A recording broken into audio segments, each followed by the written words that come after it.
Hello'. আহিছে hello'.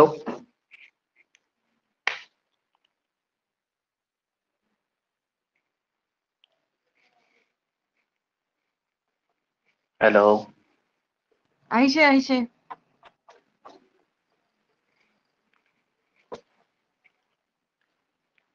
আচ্ছা, কাৰোবাক আটকি আছে নেকি কাৰোবাৰ?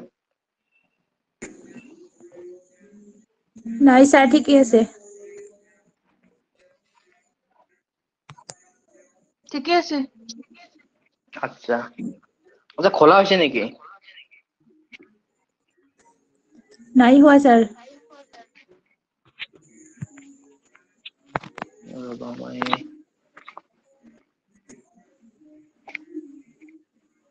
খোলা হোৱা নাই যদি ফাইল জন নকৰো, ঠিকে আছে হ'ব।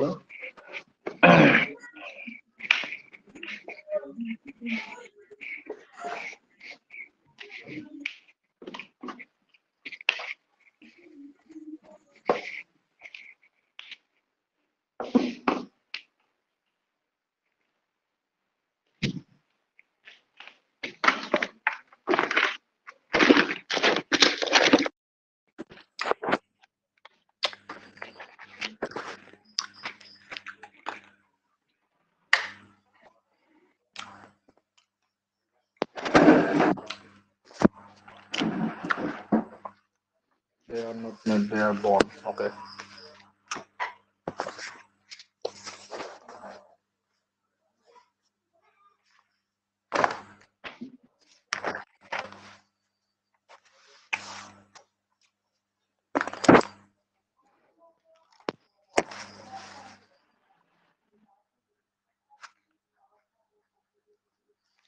মোবাইলটো ন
হৈছে নেকি সাউন্ড অহা নাই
স্যার একো শুনা নাযায় স্যার একো শুনা নাযায়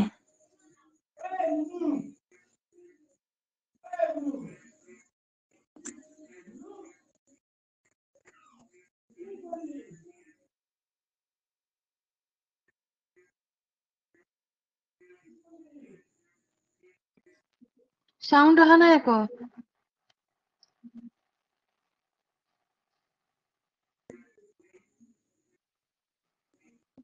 হেডফোনটো কানেক্ট হোৱা নাই নেকি? আৰু এইবাৰ হৈছে এইবাৰ আহিছে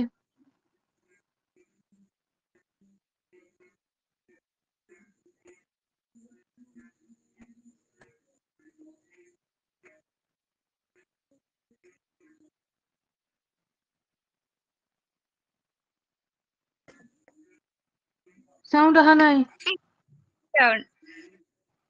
সাগৰিকা তাতে ফোন লাগি আছিলে সেইকাৰণে মই কাটি দিব কৈছিলো তো এবাৰ আহিছে হেল্ল' হেল্ল' আহিছে আহিছে ক্লাছৰ মত ফোন নকৰিবা কোনেও এতিয়া আজি ক্লাছটো ষ্টাৰ্ট দিও কেইজন আহিছা টোটেল 23 জন আহিছে মাত্ৰ আচ্ছা তে মেথছ আচ্ছা তোমালোকে বহিখনটো বনাইছা একদম বহিখনৰ প্ৰথম হিয়াতে লিখি থৈ দিয়া মেথছ বুলি লিখি থৈ দিয়া মেথছ যদি নেক্সট এখন আৰু কিনিবলগীয়া তেতিয়া 1 দি দিলে হ'ল বৰ্তমান মেথছ বুলি লিখি পেলাই বহিখনৰ আৰম্ভণি কৰা আৰু ধৰা বহিখন খুলিলে এনেকুৱা থাকে নহয় ইখন পেজত কিবা কি আঁকা আঁকি থাকে আৰু ইয়াতে কিবা নাম ৰোল নম্বৰ এনেকুৱা লিখা থাকে হয় ইখন পেজ এৰি দিবা আৰু এখন পেজ এৰি দিবা ব্লেংক দুখন পেজ এৰি দিবা কিবা কাৰণত লগা হ'ব পাৰে ইম্পৰ্টেন্ট সূত্ৰ এই প্ৰথম দুখন পেজত লিখিবৰ কাৰণে ৰাখি দিয়া যাতে মানে শেষত কিবা এটা সূত্ৰ লগা হলে এই পেজ দুখন উল্টালে যাতে পটককে পাই যাও কাৰণ কিবা এটা চেপ্টাৰৰ ভিতৰত যদি সূত্ৰটো সোমাই থাকে বিচাৰি থাকোতে গোটেই দিন গুচি যাব সেইকাৰণে সদায় মেথছ বা যিয়ে হওক প্ৰথম দুখনমান চেপ্টাৰ পেজ এৰি দিব লাগে যাতে তাতে আমি সূত্ৰবোৰ লিখিব পাৰো যাতে ধৰা মই কিবা এটা সুধিলো পটককে পেজটো উল্টালে যাতে সূত্ৰবোৰ পাই যোৱা সূত্ৰই হওক বা কিবা যদি মই লিখিব কওঁ ইম্পৰ্টেন্ট সেইটো কাৰণে ৰাখি দিয়া তাৰ পিছত চেপ্টাৰটোৰ হেডিং দিবা নাম্বাৰ সিস্টেম চেপ্টাৰটোৰ হেডিং দিবা নাম্বাৰ সিস্টেম NUM বিয়া নাম্বাৰ সিস্টেম অসমীয়াত সংখ্যা প্ৰণালী অসমীয়াতো লিখি ল'ব পাৰা সংখ্যা প্ৰণালী মোৰ বানান ভুল হ'ব পাৰে সংখ্যা প্ৰণালী ঠিক আছে এইটো হ'ল মেইন হেডিং চেপ্টাৰটো এটা মেইন চেপ্টাৰ এনেকে লিখি দিবা চেপ্টাৰ নম্বৰ 1 চেপ্টাৰ 1 আমি কি শিকিম নাম্বাৰ সিস্টেম কিন্তু এটা চেপ্টাৰত বেলেগ বেলেগ ভাগো থাকিব পাৰে ধৰা টাইপ 1 টাইপ 2 বা পাৰ্ট 1 পাৰ্ট 2 এনেকুৱা থাকিব পাৰে তো চেপ্টাৰ 1 হ'ব আমাৰ কি নাম্বাৰ সিস্টেম তাৰে টাইপ 1 দিয়া মানে এটা চেপ্টাৰে বহুত কি ধৰণৰ আমি কিবা কিবি শিকিব পাৰো সেইকাৰণে টাইপত ভাগ কৰি দিয়া টাইপ 1 আজি আমি টাইপ 1 শিকিম তো চেপ্টাৰ 2 নাম্বাৰ সিস্টেম সংখ্যা প্ৰণালী সাবজেক্ট হ'ল মেথছ আৰু টাইপ 1 হ'ল কিবা প্ৰবলেম হৈছে নেকি পোহৰৰ হেল্ল' পোহৰৰ প্ৰবলেম হৈছে নেকি প্ৰবলেম হৈ আছে মাজে মাজে আচ্ছা লাইনটো গুচি গ'ল কিবা প্ৰবলেম হৈছে মাজে মাজে হয় স্যার আচ্ছা এই মাত্র মানে লাইটটো গুচি গ'ল তো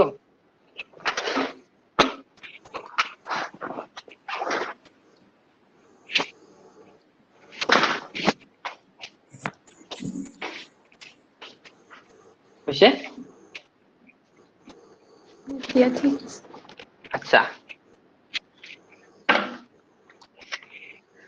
তো টাইপ 1 ত আমি নাম্বার সিস্টেমে শিকিম মানে এটো মেইন নাম্বার সিস্টেম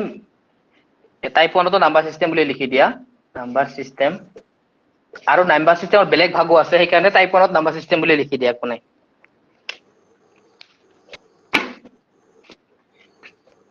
হল হেডিং খিনি হল ধুনিয়াকে আমি হেডিং খিনি কৰি ললো হৈছে সবৰে হেল্ল হৈছে আচ্ছা হৈছে তো আচ্ছা নাম্বাৰ মানে সংখ্যা আচ্ছা সংখ্যা কেই প্ৰকাৰৰ সংখ্যা মেইনলি কেই প্ৰকাৰৰ এনিওয়ান সংখ্যা সংখ্যা কেইটা ভাগত ভাগ কৰিব পাৰি মেইনলি সংখ্যাক যদি আমি ভাগ কৰো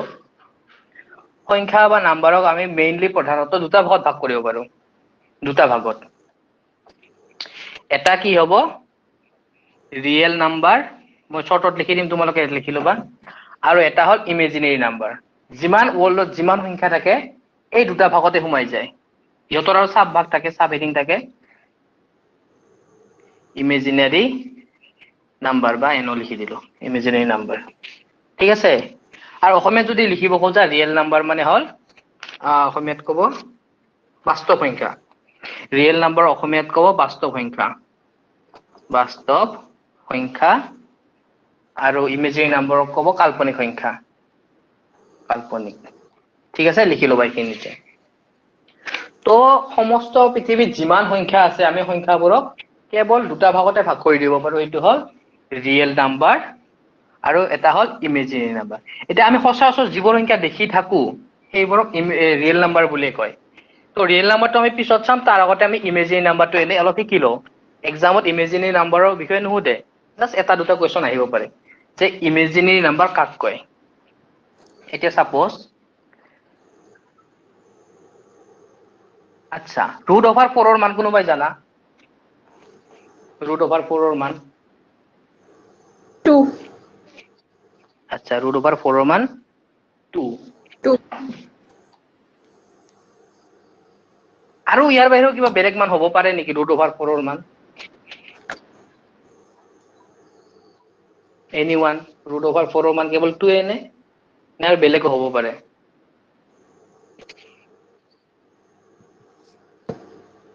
লাইন আহিল অলপ পঢ়টো হেই হ'ব লাইন আহিল আচ্ছা √4 ৰ মান অকল 2 নেকি বেলেগ হ'ব পাৰে নেকি 2 মানে একচুয়ালি প্লাস বুলি কৈছে ন প্লাস 2 পইণ্টটো ল'ব পাৰি √4 ৰ মান পইণ্টত নলাই √4 ৰ মান 2 হ'ব কিন্তু -2 হ'ব পাৰে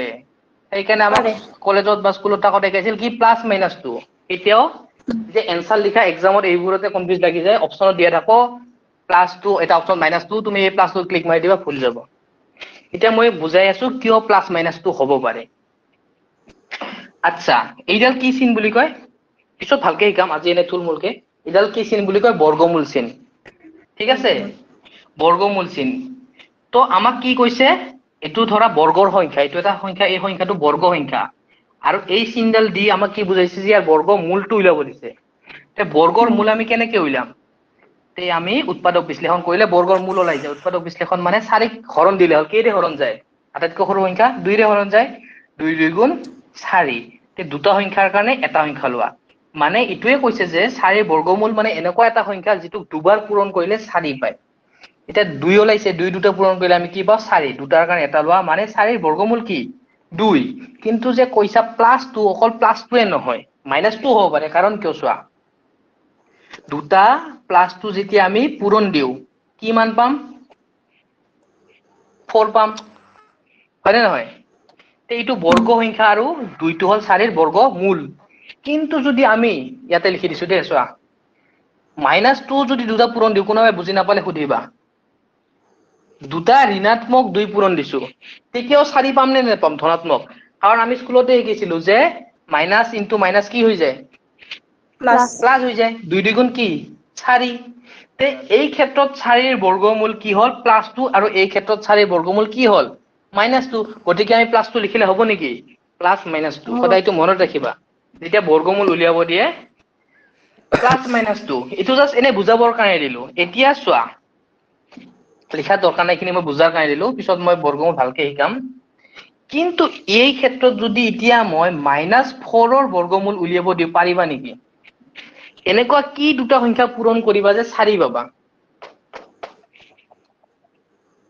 নাই ধৰা মই দুটা পজিটিভ 2 পূৰণ দিলো হা +2 * +2 কি পাম 4 পাম -2 * -2 কি পাম 4 এ পাম -4 কেতিয়াবা পাবা নেকি -4 টো নাপাও ইয়াৰ মানে নাই সেইকাৰণে ইয়াক কি বুলি কয় ইমেজিনাৰী নাম্বাৰ কাৰণ ইয়াৰ মানে নাই তো তাৰ কাৰণে কি কৈছে যে ইয়াক উলিয়াৰ এটা টেকনিক দিছে ইমেজিনাৰী নাম্বাৰ যে চোৱা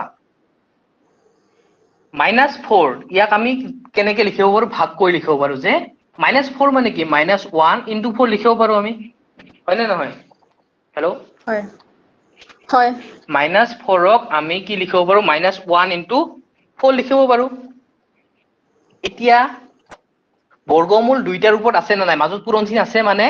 আমি বৰ্গমূল দুইটাৰ ওপৰতে এক্সট্ৰাকে দিব পাৰো এইবোৰ স্কুলতে পাই আহিছা মানে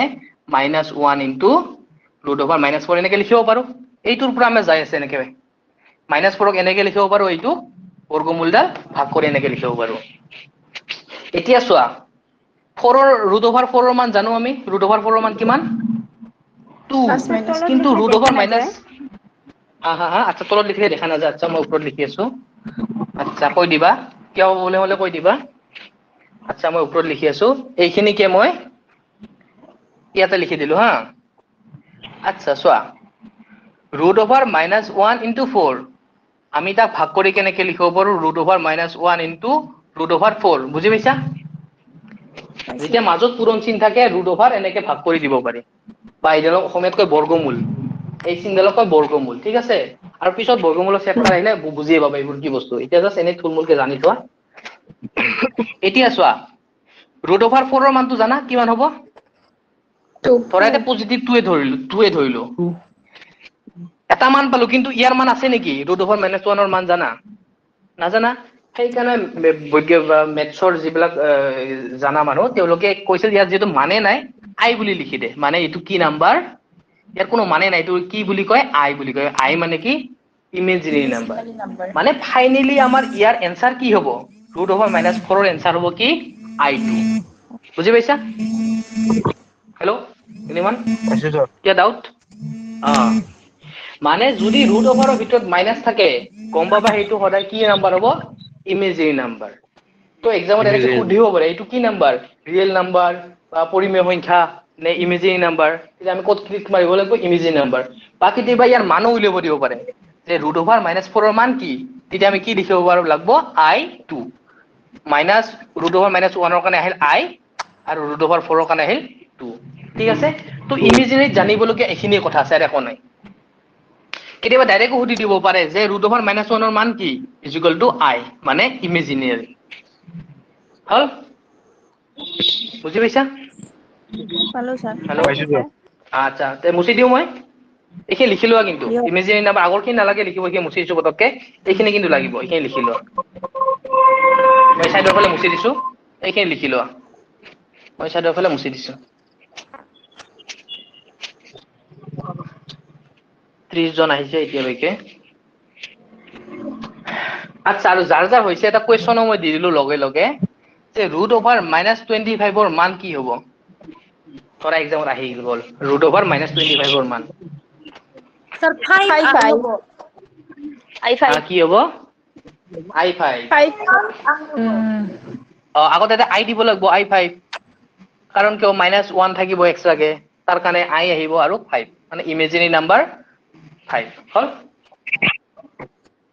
হৈছে ডাউট ক্লিয়াৰ হৈছে আচ্ছা হৈছে লিখা হৈছে মুছি দিও হেল্ল মুছি দিলো ঠিক আছে এইখিনি মুছি দিলো হা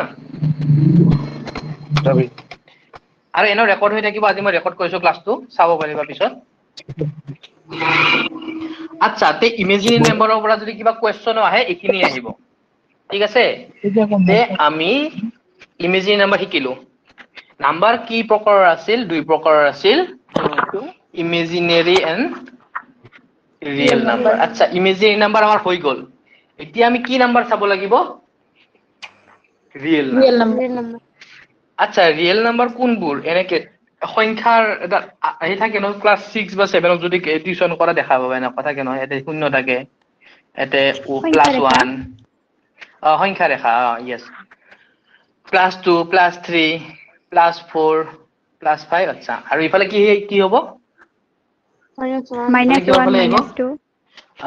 -1 -1 -2 -3 -4 -5 আচ্ছা এতিয়া ৰিয়েল নাম্বাৰকো আমি ভাগ কৰিব পাৰো দুটা ভাগত আৰু দুটা ভাগত ভাগ কৰিব ৰিয়েল নাম্বাৰক আচ্ছা নাম্বাৰকটো দুটা ভাগত ভাগ কৰিলৱে ৰিয়েল আৰু ইমেজিনাৰী নাম্বাৰ হৈ গল এটা ৰিয়েলকো আমি ভাগ কৰিম কেইটা ভাগত দুটা ভাগত হল অসমীয়াত প্ৰথমতে লিখি দিছো অখণ্ড সংখ্যা অসমীয়াত কয় অখণ্ড আৰু দশমিক অখণ্ড আৰু দশমিক বা খণ্ড বুলিও ক'ব পাৰা অখণ্ড আৰু খণ্ড এতিয়া মই ইংলিছত লিখিছো অখণ্ড সংখ্যাক ইংলিছত কয় ইন্টিজাৰ বুলি কয় ইন্টিজাৰ আৰু দশমিক সংখ্যাক কয় ডেসিমেল আচ্ছা তো আমি কি দেখা পালো যে ৰিয়েল কৈ আছো অখণ্ড এইটো অখণ্ড সংখ্যা নিজে লিখি লবা অখণ্ড আৰু দশমিক খণ্ড সংখ্যা আদ লাইন গৈছে অলপ শেষ হ'ব অলপ পোহৰৰ প্ৰব্লেম পাবা অলপ সময় অখণ্ড সংখ্যা আৰু দশমিক সংখ্যা দুটা ভাগত ভাগ কৰিব পাৰি ইংলিছত কয় ইন্টিজাৰ আৰু ডেসিমেল ঠিক আছে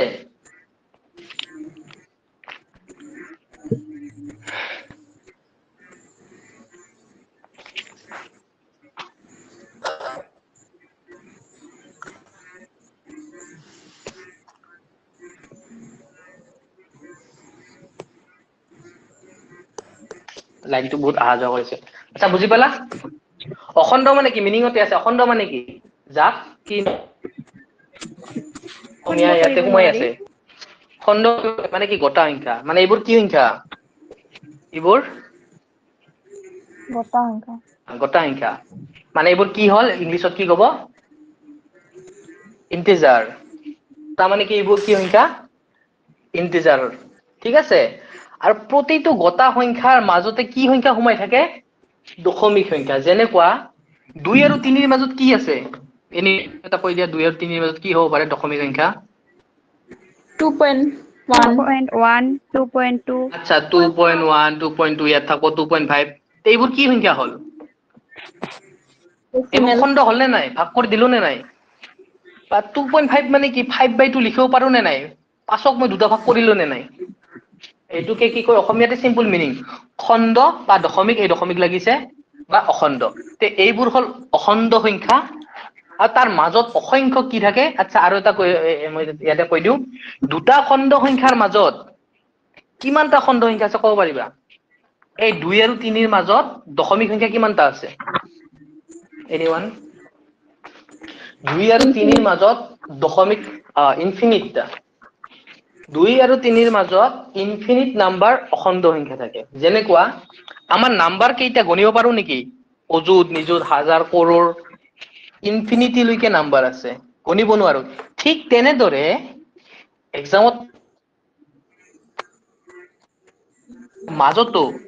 ইনফিনিট নম্বৰৰ অসীম সংখ্যক দশমিক সংখ্যা থাকে 2.1 2.2 2.9999 তেনেকে যাই থাকিব তো এতিয়া দেখিলা এই ৰেখাডালত এইখিনি খণ্ড এইখিনি অখণ্ড গোটেইখিনি মিলি আমি কি নাম্বাৰ পালো এইখিনি গোটেইখিনি মিলি কি নাম্বাৰ হল ৰিয়েল নাম্বাৰ হল নে নহল তে ৰিয়েল নাম্বাৰক দেখা দেখি ডাঙৰকে দুটা ভাগ ভাগ কৰিব পাৰি নে নাই এটা হল ইন্টিজাৰ আৰু এটা হল কি ইন্টিজাৰ আৰু ডেসিমেল বুজি পালা এইটো ধুনীয়াকে পাৰ্থক্যটো বুজি পালা এনেকে চিত্ৰ আঁকি লোৱা এনেকে দি দিবা এইবোৰ হল কি ইন্টিজাৰ নিজে লিখি লোৱা এইবোৰ হল ইন্টিজাৰ আৰু এইবোৰ কি লিখি দিবা ডেসিমেল এনেকা চিত্ৰ আঁকি ললে সোনকালে মনত থাকে যেতিয়া যদি নোট হিচাপে লিখা নহয় এক্সামৰ আগত পঢ়িলে বুজি নাপাবা কিন্তু ছবিটো যদি আঁকি লোৱা চেপ্টাৰটো উলিয়াই ল'লে গম পাব গোটা সংখ্যা কেইটা ইন্টিজাৰ দশমিক কেইটা ডেচিমেল হৈ গ'ল ৰিয়েলক দুটা ভাগত ভাগ কৰি দিলো আমি হৈ গ'ল এনেকুৱা টাইপৰ সেইকাৰণে সদায় চিত্ৰৰ সহায় ল'বা ঠিক আছে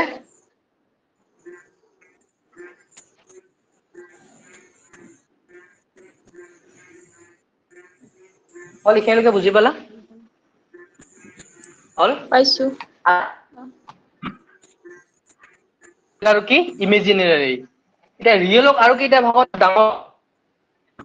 অখণ্ড আৰু ঠিক আছে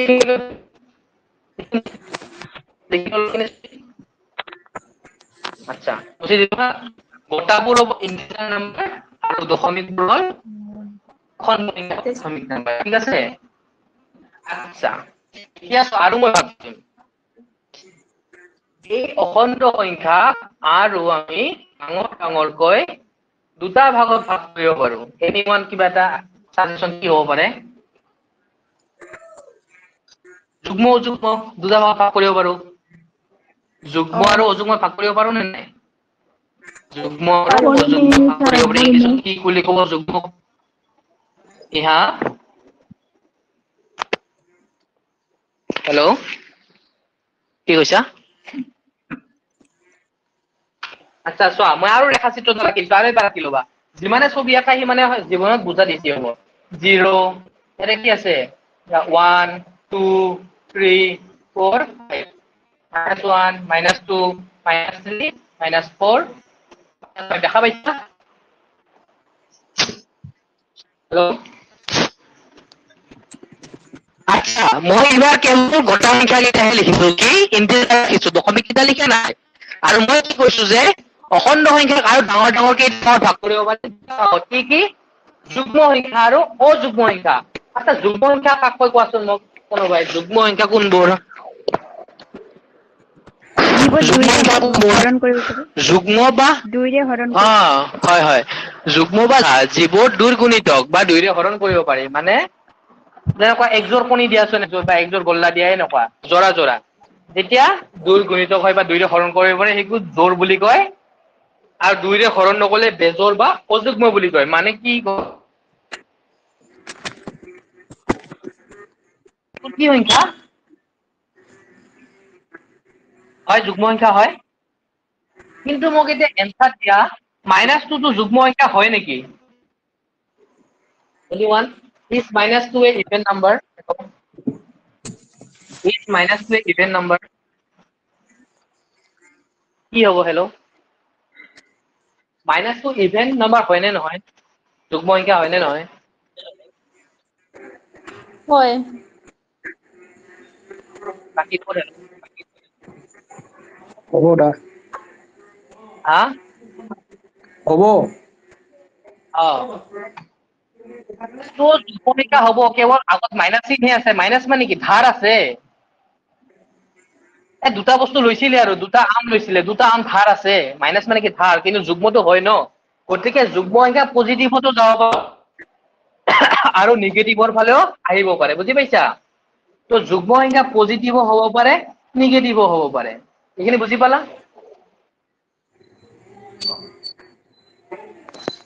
যুগ্ম সংখ্যা পজিটিভ হ'ব পাৰে নিগেটিভ হ'ব পাৰে এতিয়া ফাইনেলি মোক আৰু এটা এনসাৰ দিয়া মাজতে জিৰোটো ৰৈ গ'ল জিৰোটো কি হ'ব আচ্ছা এইবোৰটো গমে পোৱা 1 3 5 -1 -3 -5 এইবোৰ কি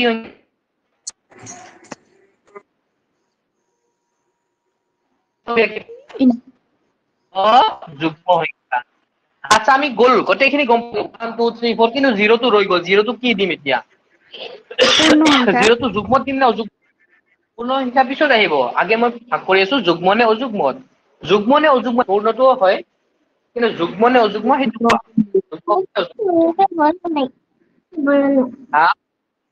হেল্ল'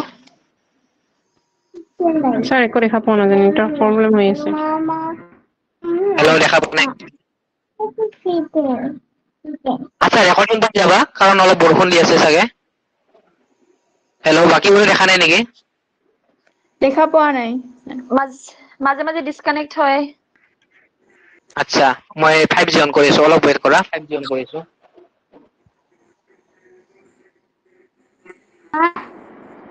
বুজি দিব লাগে পাইছো তো দেখা দা। পোৱা নাই দেখুন নিশ্চয় অলপ ৱেইট কৰা মই কৰি আছো মই কিন্তু পাই আছো।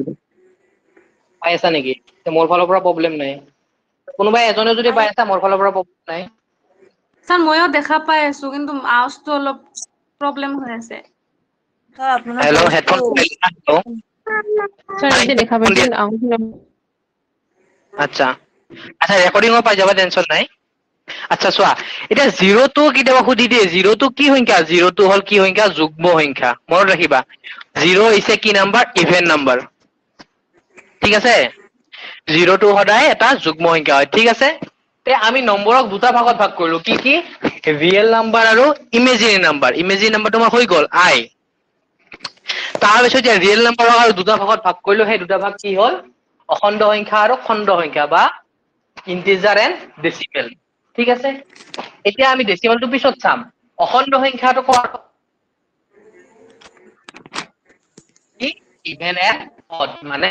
যুগ্ম আৰু অযুগ্ম হল বুজি পালা পাইছো আচ্ছা ঠিক আছে আমি আৰু নতুন দুটা ভাগ আমি খণ্ড সংখ্যাৰে আৰু দুটা ভাগত কৰিব পাৰিম হেল্ল' তোমালোকৰ নেটৰ প্ৰব্লেম হৈ আছে হেল্ল' ৰেকৰ্ডিং তোমাৰ নেটৰ প্ৰব্লেম হৈ আছে পিছত পাই যাবা ৰেকৰ্ডিং আচ্ছা চোৱা আৰু দুটা ভাগত ভাগ কৰিব হা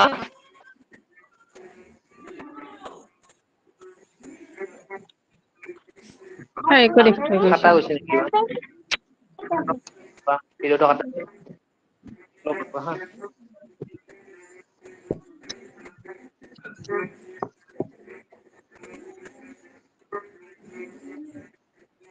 গুচি গৈছে ৰবা মই কিন্তু একো অসুবিধা পোৱা নাই দেই দা। মোৰ অসুবিধা মানে মোৰ আচ্ছা মোৰ মোৰ পৰা ভিডিঅ' দেখা আহিছে কাটা হৈছে ভিডিঅ'টো দেখা পাই আছো মই দেখাও পাই আছো শুনাও পাই আছো কিন্তু মোৰ ফালৰ পৰা অসুবিধা পোৱা নাই একো। তোমাৰ পৰা অসুবিধা পোৱা নাই মানে বাকীবোৰ নেটৰ প্ৰব্লেম হৈ আছে ময়ো দেখা পাই আছো দেখা পাই আছা ন ঠিক আছে দেখা পাই আছো স্যাৰ আচ্ছা আই লিখিছো দেখা পাইছা আই দেখা পাইছো। পাইছো স্যাৰ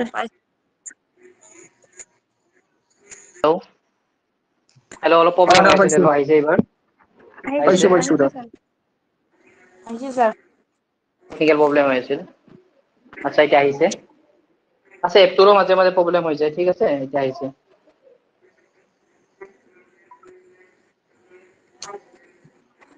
আচ্ছা আচ্ছা একো নাই বৰষুণৰ দিন সেই পাই যাবা ছেভিং হৈ থাকিব আচ্ছা অখণ্ড সংখ্যাক আৰু আমি গোটা দুটা ভাগত ভাগ কৰিব পাৰো আচ্ছা ইভেন এণ্ড অডতটো ভাগ কৰিব পাৰোৱে তাৰ উপৰিও আমি ভাজ্য আৰু অভাজ্যত ভাগ কৰিব ভাজ্যক কি বুলি কয় কম্পজিট নাম্বাৰ প্ৰায় শুনি থাকো প্ৰাইম নাম্বাৰ ঠিক আছে জইন কৰোঁ বাকী আছে আচ্ছা আমি সংখ্যাৰ ৰেখাত আমি চাই লওঁ যে অভাজ্য আৰু ভাজ্য কোনবোৰ 2 3 4 5 দেখিছা -1 -2 -3 -4 -5 ঠিক আছে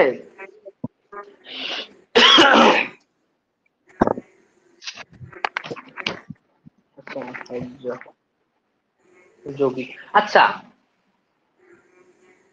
আচ্ছা এইটো হিন্দীতহে কয় হা মই অসমীয়াটো লিখাতে ভুল হৈছে এইটো হিন্দীতহে কয় অসমীয়াত যৌগিক বুলি কয় সৰি যৌগিক লিখাতে ভুল হৈছে যৌগিক এণ্ড মৌলিক এতিয়া চাগে বুজি পাইছা এইটো হিন্দীত কয় হে এইটো মই লিখাতে ভুল হৈছে ভাজ্য আৰু অভাজ্য হিন্দীত কয় অসমীয়াত কয় যৌগিক আৰু মৌলিক ঠিক আছে আচ্ছা মোক তোমালোকে মৌলিক সংখ্যাটো জানা মৌলিক সংখ্যা কোনবোৰ এনিওয়ান মৌলিক সংখ্যা কোনবোৰ তাৰ ফেক্টৰ এটা হেল্ল' মানে এটা আৰু আনটা ফেক্টৰ ঠিক যে মৌলিক সংখ্যাৰ আমি প্ৰথমতে ডেফিনেশ্যন জানিব লাগিব যে মৌলিক সংখ্যাৰ ডেফিনেশ্যন মই তলত ডেফিনেশ্যন দিছো হা কেৱল এটা দুটা বেছি না কম কেৱল দুটা উৎপাদক হ'ব লাগিব কেৱল দুটা উৎপাদক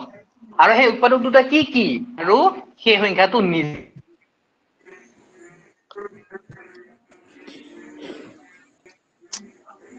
উৎপাদক প্ৰথমতে দুটা হ'ব লাগিব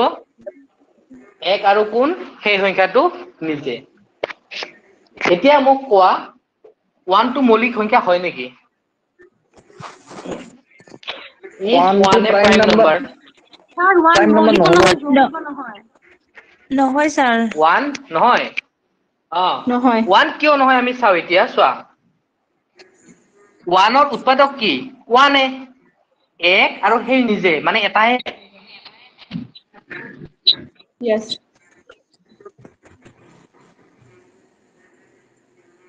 কি মৌলিক সংখ্যা নহয় এতিয়া এইটো ডাইৰেক্ট জাপ মাৰিলো তাৰ আমি জিৰোটো নাছিলে জিৰোটো মৌলিক সংখ্যা কি ই জিৰো প্ৰাইম নাম্বাৰ হেল্ল জিৰোৰ কেইটা উৎপাদক 1 জিৰোৰ উৎপাদক কেইটা জিৰো কিহেৰে হৰণ যায় জিৰো কিহেৰে হৰণ যায় হেল্ল স্যাৰ 0 কিহেৰে হৰণ যায় 0 দিয়ে হৰণ যায় 0 জিৰো অকল জিৰো দি হৰণ যায় আৰু মিলাই কিদি নাযায় নেকি যায় মানে যি নাম্বাৰ দি হৰণ নকৰা দুই কিয় দি 0 নাযায়, পাম দুই সব দিয়ে যায় 2 শূন্য গুণ শূন্য মানে কি জিৰোৰ উৎপাদক কেইটা 0 গুণ 0 4 0 গুণ 0 জিৰোৰ উৎপাদক কেইটা ইনফিনিট আছে ইনফিনিটি জিৰো এই জিৰোটো মৌলিক সংখ্যা হ'ব নেকি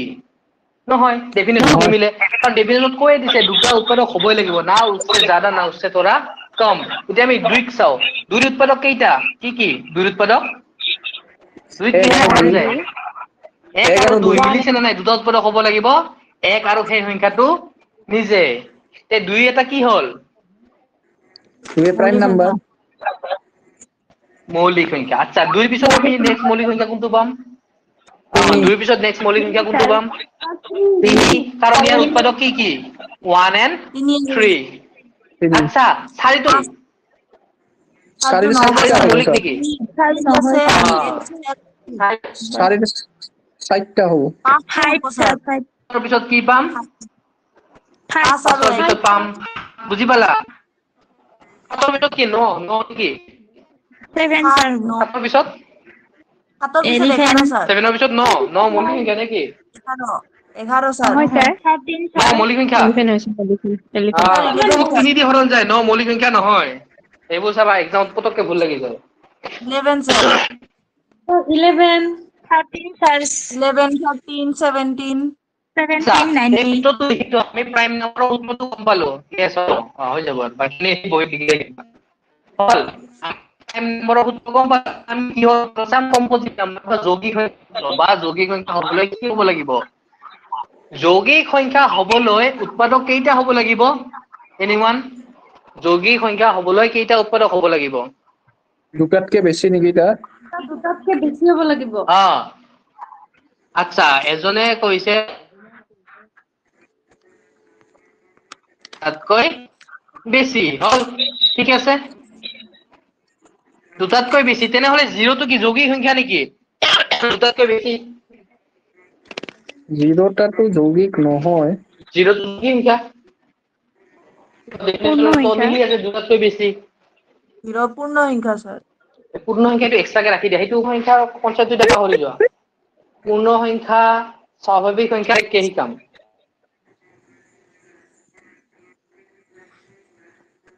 এইটো এক্সট্ৰা টপিক ইয়াতে কেৱল কি হৈ আছে এতিয়া মৌলিক আৰু যৌগিক ঠিক আছে এতিয়া মই সুধিছো জিৰোটো যিটো ঠিক নহয় যৌগিক কাৰণ জিৰোটো দুটাতকৈ বেছি উৎপাদক আছে যেনেকুৱা জিৰোক একে দিও যায় দুই দিও যায় তিনি দিও যায় জিৰোটো যৌগিক হ'ব নেকি এনিওয়ান হ'ব লাগে হিচাপ নেকি সূত্ৰ মতে যৌগিক নহয় 0টো নহয় কাৰণ সূত্ৰটো কমপ্লিট হোৱা নাই সেইকাৰণে নহয় সূত্ৰটো কমপ্লিট হোৱা নাই উৎপাদক দুটাতকৈ বেছি হ'ব কিন্তু ইনফিনিট নাম্বাৰ আৰু উৎপাদক হ'ব নোৱাৰে ইনফিনিটটা উৎপাদক হ'ব নোৱাৰে দুটাতকৈ বেছি অ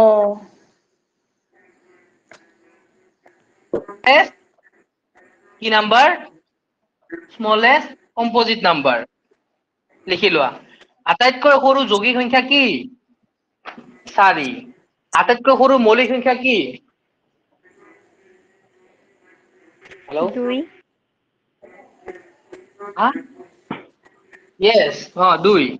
আটাইতকৈ সৰু মৌলিক সংখ্যা হল 2 আটাইতকৈ সৰু যৌগিক সংখ্যা হল কি 4 আচ্ছা 4 পিছত নেক্সট যৌগিক সংখ্যাটো কি হ'ব 4 পিছত নেক্সট যৌগিক সংখ্যাটো কি হ'ব 4 পিছত হেৰি হ'ব 6 হ'ব নেকি এটা 6 1 2 and 3 6 দিও যায় একে দিও যাব 2 দিও যাব 3 দিও যাব 6 দিও যাব গতিকে 4 পিছত যৌগিক সংখ্যাটো হল কি 6 হৈ গ'ল কনসেপ্ট ক্লিয়াৰ কাৰোবাৰ কিবা ডাউট আছে প্ৰাইম নাম্বাৰ হ'বলৈ কেৱল দুটা উৎপাদক আৰু যৌগিক নম্বৰ হ'বলৈ দুটাতকৈ বেছি কিন্তু ইনফিনিট নাম্বাৰ হ'ব নোৱাৰে সেই কাৰণে 0টো কেনসেল হ'ল ঠিক আছে আটাইতকৈ সৰু যৌগিক সংখ্যা মৌলিক সংখ্যা হল 2 আটাইতকৈ সৰু যৌগিক সংখ্যা হল কি 4 আচ্ছা মোক আৰু এটা কথা কোৱা 0টো পজিটিভ নে নেগেটিভ 0টো নেইদাৰ পজিটিভ পজিটিভ এজনে দিছে যে non negative neutral number neither positive not negative neutral number মানে বেটাৰী চাৰ্জ নাই আৰু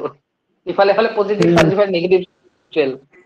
ঠিক আছে এইখিনি কনসেপ্ট হৈ গ'ল 0 নিউট্ৰেল হয় 0 ইভেন হয় আটাইতকৈ সৰু মৌলিক 2 হয় আটাইতকৈ সৰু যৌগিক কি হয় 4 হয় নাম্বাৰক দুটা ভাগত ভাগ কৰিব পাৰো ৰিয়েল এণ্ড ইমেজিনাৰী ৰিয়েল নাম্বাৰক আৰু দুটা ভাগত ভাগ কৰিব পাৰো খণ্ডৰ ডেসিমেল ইন্টিজাৰক আৰু আমি দেখা পালো 4টা ভাগত ভাগ কৰিব পাৰো ইন্টিজাৰক আমি 4টা ভাগত ভাগ কৰিব পাৰো কি যুগ্ম অযুগ্ম এটা টাইপ গ'ল অড ইভেন আৰু টাইপ হ'ল যৌগিক আৰু মৌলিক প্ৰাইম এণ্ড কম্পোজিট ঠিক আছে আমি অখণ্ড সংখ্যাক আৰু 4টা ভাগত ভাগ কৰিলো এইখিনিলৈকে বুজি পালা এনি ডাউট হেল্ল স্যাৰ বুজি পাইছো ৰিয়েল নাম্বাৰক দুটা ভাগত ভাগ কৰিলো দশমিকটো পিছত চাম অখণ্ড সংখ্যাক আৰু 4টা ভাগত ভাগ কৰিলো যুগ্ম অযুগ্ম যৌগিক আৰু মৌলিক হৈ গ'ল আৰু সদায় এনেকে সংখ্যা ৰেখা আঁকি বুজি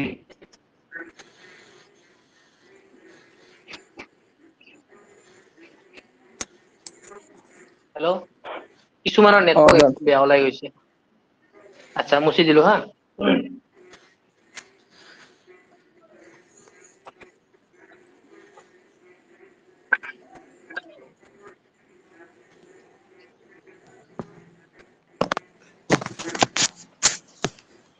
আচ্ছা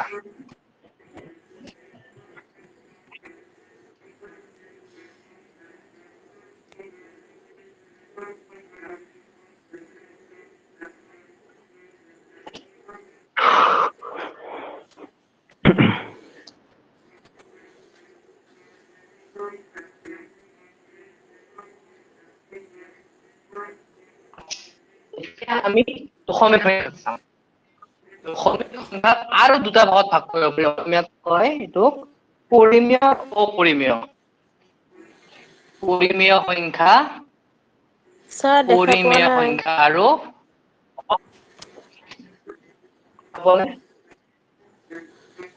মোৰ কাৰণে নে কিবা নেটৱৰ্কৰ কাৰণে আচ্ছা নাজানো এবাৰ ময়ো দেখা পোৱা নাই কিন্তু দেখা পোৱা নাই একো দেখা পোৱা নাই নাই আপোনাৰ নামটো ডাঙৰ কিয় ওলাইছে স্যাৰ পাই আছো দেখা পাই আছো কিছুমানে পোৱা নাই স্যাৰ দেখা পাই আছো আচ্ছা নেটৱৰ্কৰ প্ৰব্লেম হৈছে তোমালোকে দেখা পোৱা নাই আচ্ছা আই লিখিছো দেখা পাইছা পাইছো এইবাৰ স্যাৰ পাইছো স্যাৰ আচ্ছা যোনে দেখা পোৱা নাই নেটৱৰ্কৰ প্ৰব্লেম হৈছে তোমালোকৰ আচ্ছা এখন ৰেকৰ্ডিং হৈ থাকিব টেনচন নাই ৰেকৰ্ডিংত চাই ল'বা আচ্ছা কি গম পালো আমি আমাৰ অখণ্ড সংখ্যা শেষ অখণ্ড সংখ্যাৰ পাৰ্টটো শেষ এতিয়া আমি খণ্ড সংখ্যাৰ পাৰ্টত আহিলো খণ্ড সংখ্যাক আৰু ধুনীয়াকে দুটা ভাগত ভাগ কৰিব পাৰি পৰিমেয় আৰু অপৰিমেয় ঠিক আছে ইংলিছ কিছু irrational number. RATIONAL, rational and rational. আচ্ছা, ইংলিশতো দি দিলো rational and irrational. আচ্ছা, পৰিমেয় সংখ্যা আমি স্কুলতো পাইছিলো, অপৰিমেয় সংখ্যা স্কুলতো পাইছিলো, কিন্তু এনিওয়ান কোনোবাই ক'ব পাৰিবা পৰিমেয় আৰু অপৰিমেয়, বা কোনোবাই টিউচন কৰা ষ্টুডেণ্টক ক'ব পাৰিবা যে পৰিমেয় সংখ্যা কাক কয়? ৰেচনেল P/Q P/Q আকাৰত আৰ্হিত যোনটো লিখিব পাৰি মানে Q not equal to 0 আৰু PQ টো অখণ্ড সংখ্যা হ'ব লাগে। P/Q লাগিব,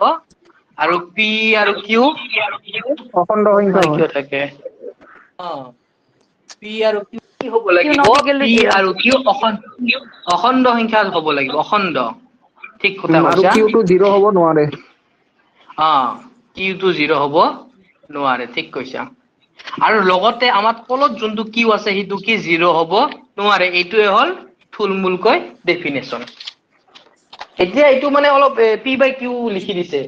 অলপ মানে সূত্ৰটো পঢ়িলে কনফিউজ থাকে, অলপ সহজ ভাষাত কোনোবাই বুজাই দিব পাৰিবা নেকি? তুমিতো ডেফিনেশ্যন দিলা ডাইৰেক্ট P/Q, P আৰু Q অখণ্ড আৰু Q টো 0 হ'ব নোৱাৰে। সহজ ভাষাত লিখিব হলে কি হ'ব? এনে এটা উদাহৰণ দিয়া, মই কি লিখিম উদাহৰণ হিচাপে? উদাহৰণ উদাহৰণ 2টো লিখিব পাৰি। আচ্ছা, ওপৰত 2 লিখিলো আৰু তলত 1। আচ্ছা 1, ঠিক আছে। 1 তাৰপিছত 3/4 এনেকুৱা আছে আৰু 2-3টা। আচ্ছা 3/4 হল। মানে কি কৈছে যে ধৰা মই এটা সংখ্যা দি আছো হা, যিহেতু এইটো আমি কি পঢ়ি আছো, কাৰ ভাগ পঢ়ি আছো? দশমিক সংখ্যা, হয়নে? হয় দশমিক সংখ্যা হ'ব লাগিব, তো এইটো কৰিলে দশমিক নহয়, গতিকে এইটো কেনচেল গ'ল, দশমিক হ'ব লাগিব। গতিকে এটা সাপোজ মই দশমিক সংখ্যা ললো হা, সাপোজ মই 2.5 মই কেনেকে পাইছো এইটো কোৱাচোন? 2.5 কেনেকে পাইছো? কি কৰাৰ পিছত পাইছো 2.5? এনিওয়ান? কাক কাৰ লগত হৰণ দিলে 2.5? আচ্ছা 5/2, ইয়াতে দুইটাই গোটা সংখ্যা হয় নে নহয়? হয় মানে এইটো কি সংখ্যা হ'ব? দুটাই যেতিয়া গোটা সংখ্যা, তলতটো শূন্য নহয়, এইটো কি বুলি কয়? পৰিমেয় সংখ্যা। পৰিমাণ বুজি পাইছা? মানে ভদ্ৰ আৰু ইহঁত ধুনীয়া, ভাল দেখি আৰু। দুটা এটা গোটা সংখ্যাক যেতিয়া আন এটা গোটা সংখ্যাৰে হৰণ কৰি যোনটো মান পোৱা যায়, এই দশমিক সংখ্যাটো, তেতিয়া এইটো পৰিমেয় সংখ্যা বুলি কোৱা হয়। এতিয়া ইটো যদি পৰিমেয় হয়, অপৰিমেয় সংখ্যা কাক কয়? এইটো পৰিমেয় হল যেনিবা, অপৰিমেয় কাক কয়? প্ৰথম ডেফিনেশ্যনটো কোৱা, এনিওয়ান ডেফিনেশ্যন। ইয়াকতো P/Q আকৃতিত প্ৰকাশ কৰিব পাৰি, আৰু ইয়াক P/Q আকৃতিত প্ৰকাশ কৰিব কি পাৰি নে নোৱাৰি? P/Q এনেই জাষ্ট নামত লিখিছে আৰু P/Q, কোনোবাই কনফিউজ হ'ব পাৰা। P/Q মানে P বুলি কৈছে, 5ক P বুলি কৈছে, 2ক Q বুলি কৈছে, একো কনফিউজৰ দৰকাৰ নাই। মানে গোটা একদম চিম্পুল অৰ্থত যদি কোৱা, ইংলিছত মই নকওঁ, P/Q আকৃতিত নকওঁ, একদম যদি ইজি সংখ্যাত পৰিমেয় সংখ্যা বুজিব লাগে, ইজি অৰ্থত যদি পৰিমেয় সংখ্যা বুজিব লাগে, যে ওপৰতো এটা গোটা সংখ্যা থাকিব, তলতো এটা গোটা সংখ্যা, তে সেইটোকে কি বুলি কয়? পৰিমেয় সংখ্যা। কিন্তু অপৰিমেয় সংখ্যা মানে কি? P/Q আকৃতিত প্ৰকাশ কৰিব নোৱাৰি। মানে ওপৰতো দশমিক সংখ্যা এটা থাকিব লাগিব, তলতো দশমিক সংখ্যা। বুজি পালা এতিয়া? এটা দশমিক সংখ্যাক যদি আন এটা দশমিক সংখ্যাৰে হৰণ দিয়া, সেইটোক কি বুলি কয়? অপৰিমেয় সংখ্যা বুলি কয়, যিটো মান পাবা। এইটোৱে ডিফাৰেন্স, বেলেগ একো ডাঙৰ ডিফাৰেন্স আমি বুজি নাপাওঁ। পৰিমেয় মানে কি? এটা গোটা সংখ্যাক আমি এটা গোটা সংখ্যাৰে হৰণ দিছো, যিটো মান পাম সেইটো পৰিমেয় হ'ব, ৰেচনেল নাম্বাৰ। আৰু অপৰিমেয় মানে গোটা সংখ্যাৰ কোনো কাম নাই ইয়াতে, গোটা সংখ্যা আহিবই নোৱাৰে, কাৰণ কৈছে নহয় P/Q আকৃতিত প্ৰকাশ কৰিব নোৱাৰো, য'ত P অখণ্ড, Q অখণ্ড। মানে কি? অখণ্ড সংখ্যাৰে হৰণ কৰিব নোৱাৰা, ইয়াতে খণ্ড সংখ্যা আহিল। মানে যেতিয়া এটা দশমিক সংখ্যাক আন এটা দশমিক সংখ্যাৰে হৰণ দিওঁ, তেতিয়া যি মান পাম তাক কি বুলি কব? চিম্পুল অৰ্থত অপৰিমেয়। হৈ গল, একদম ইজি। পৰিমেয় মানে গোটা বাই গোটা,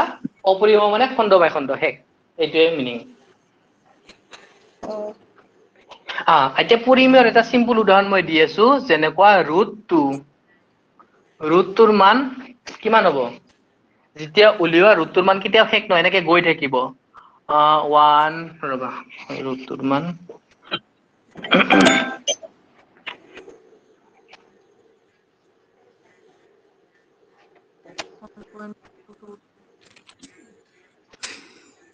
আচ্ছা 1.4 সামথিং সামথিং ধৰা হা 7 এনেকে ডট গৈ থাকিব শেষ নহয় তো এই ৰুটটোৰ যোনটো মান লিখিছো এই মানটো 1.47 সামথিং সামথিং গৈ থাকিব সেই মানটো কেতিয়াও আমি এটা গটা সংখ্যাক আন এটা গটা সংখ্যাৰে হৰণ দি কেতিয়াও পাব নোৱাৰো এইটো হল ইৰেশনেল নাম্বাৰ মানে নিশ্চয় কি গম পাবা যে এটা কিবা দশমিক সংখ্যা আন এটা দশমিক সংখ্যাৰে হৰণ দিবই লাগিব তেতিয়াহে আমি এই সংখ্যাটো পাম বুজি পালা তো পৰিমেয় সংখ্যাবোৰ দেখাত ধুনীয়া হয় যেনেকুৱা 2.5 শেষ হৈ গৈছে ইয়াতে শেষ ইয়াৰ অত্যাচাৰ নাই আৰু কিন্তু এইটো সংখ্যা দেখিছা 1.47 ডট গৈ আছে এটা পাইটো কি ধৰা এক্সামত ডাইৰেক্ট সুধি দিব পাই ইজ এ ৰেশনেল অৰ ইৰেশনেল নাম্বাৰ ইয়াতে লিখিছো হা পাই ৰেশনেল নে ইৰেশনেল নাম্বাৰ কোনে এনসাৰ দিব পাৰিবা ৰেশনেল হা ৰেশনেল নাম্বাৰ আমাৰ কনসেপ্ট অলপ ভুল আছে কাৰণ আমাক স্কুলত কি শিকাইছিলে পাই মান কি 22/7 এনেকুৱা কৈ চালে আমাক এনেহেনে লাগে যেন পাইটো এটা ৰেশনেল নাম্বাৰ কিন্তু এইটো ৰেশনেল নাম্বাৰ নহয় কাৰণ এইটো অৰিজিনাল ভ্যালু নহয় এইটো জাস্ট আমাক স্কুলত সৰুতে বুজিবৰ বাবেহে কৈছিলে পাইৰ অৰিজিনাল মান কি 3.14 3.1415 ডট শেষ নহয় এইটো গৈয়ে থাকিব মোৰ বোৰ্ডখনো শেষ হৈ যাব মানে এইটো অলপ দেখাত ভাল লাগিছে নেকি নাম্বাৰটো লাগা নাই নহয় এইটো কি নাম্বাৰ হল ইৰেশনেল অপৰিমেয় বুজি পালা এতিয়া পাইটো হল ইৰেশনেল ৰুটটো কি নাম্বাৰ ৰুটটো ইৰেশনেল ৰুট 3 ৰুট 3 টো ইৰেশনেল আচ্ছা ৰুট 4 কি নাম্বাৰ ৰেশনেল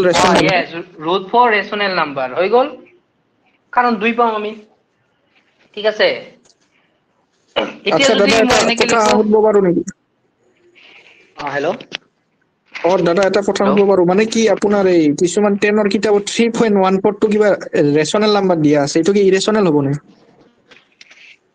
ইৰেশনেল হ'ব 3.14 শেষ হৈ নাযায় নহয় পাইৰ মান আজিলৈকে কোনে ওলাই শেষ কৰিব পৰা নাই 3.1415 ডট এনেকে গৈ থাকিব মানে 3 পাইৰ মানটো এই যোনটো মান এই মানটো এটা গটা সংখ্যাক ধৰা আন কোনোবা এটা গটা সংখ্যাৰে হৰণ কৰি কিটা পাব নোৱাৰা নিশ্চয় এটা দশমিক সংখ্যা কোনোবা এটা দশমিক সংখ্যাৰে হৰণ কৰিলে এই মানটো পাবা বুজি পালা আচ্ছা বুজিলো কাৰণ ইয়াত এই আমাক এনে সৰুতে বুজিবৰ বাবে এনে কৈছিল যে 22/7 কিন্তু 22/7 কৰিলে অৰিজিনেল মানটো এনে নলয় হয় গম পাইছা হয় গম পাইছো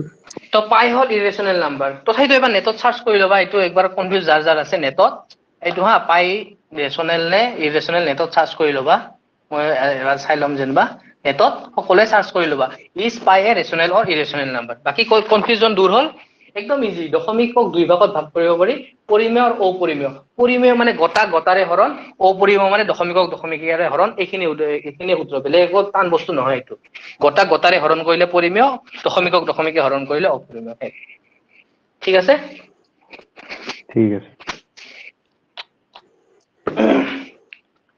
এইখিনি নোট উঠাই লৈছা হল মুছি দিম হয় আচ্ছা হৈছে স্যাৰ মই কোৱেশ্চন সুধো এতিয়া আজি যি শিকালো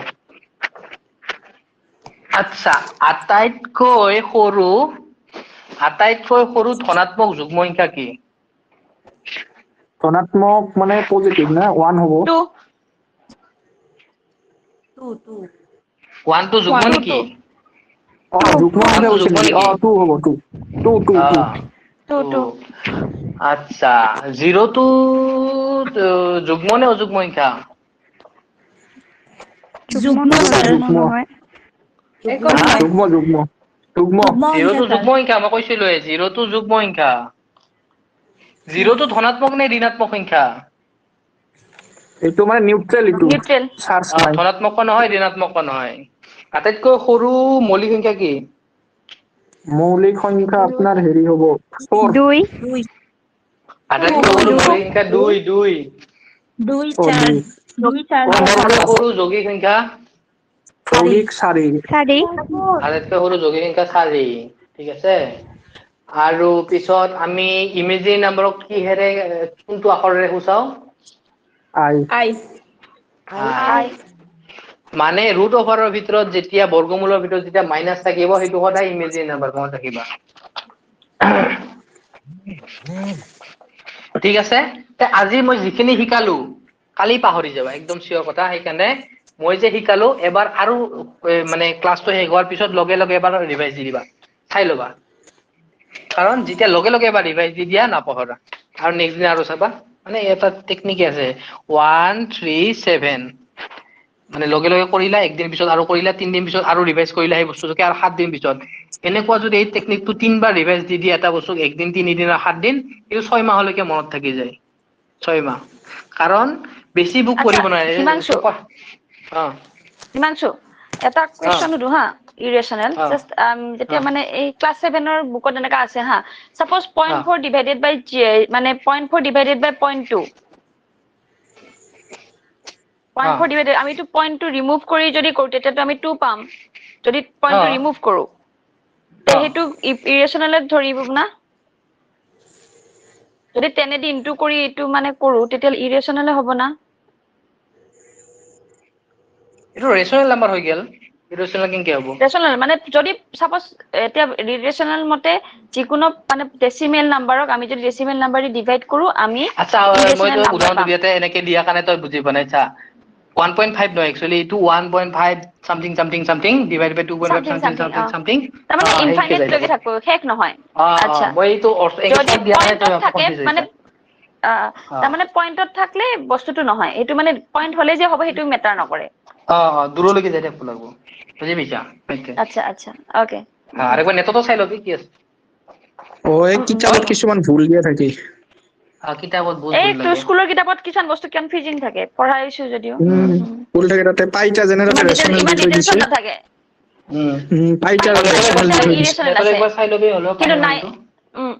9ৰ কিতাপত ইৰেশনাল দিয়া আছে পাইটো আৰু বেলেগ বেলেগ দিয়া থাকে মানে কনসেপ্ট থাকিলে টেনশন নাই কনসেপ্টটো যেতিয়া একবাৰ বুজিলা ভালকে টেনশন নাই ঠিক আছে আজিৰ বাবে আছে হা কি আছে স্যাৰ পাই টু ইৰেশনাল বুলিও থাকে হেই ইৰেশনালে হয় পাই মানে চোৱা এটা সিম্পল কথা কও মোক আগতে ষ্টুডেন্ট বোৰে কৈছিল যে স্যাৰ আপোনাৰটো ভুল হৈছে মোৰ কিতাপত এনেকে আছে কিতাপতো ভুল থাকিব পাৰে কামান নিছে মানুহে কিতাপত এনসাৰ লিখে এটা মই হিদিনা মোৰ ভাইটি এটাক মই এনসাৰ কৰি দিছো এই ক্লাস 9 ত পৰে এনসাৰটো ভুলকে আছে সি মোক কৈছে নহয় তোৰ ভুল হৈছে কিতাপত ভুল হ'ব নেকি এনেকুৱা নহয় কিতাপতো ভুল থাকিব পাৰে ঠিক আছে আজিৰ বাবে বাই আৰু যিখিনি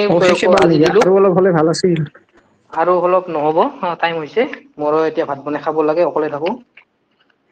আজিৰ বাবে ঠিক আছে শুভৰাত্ৰি শুভৰাত্ৰি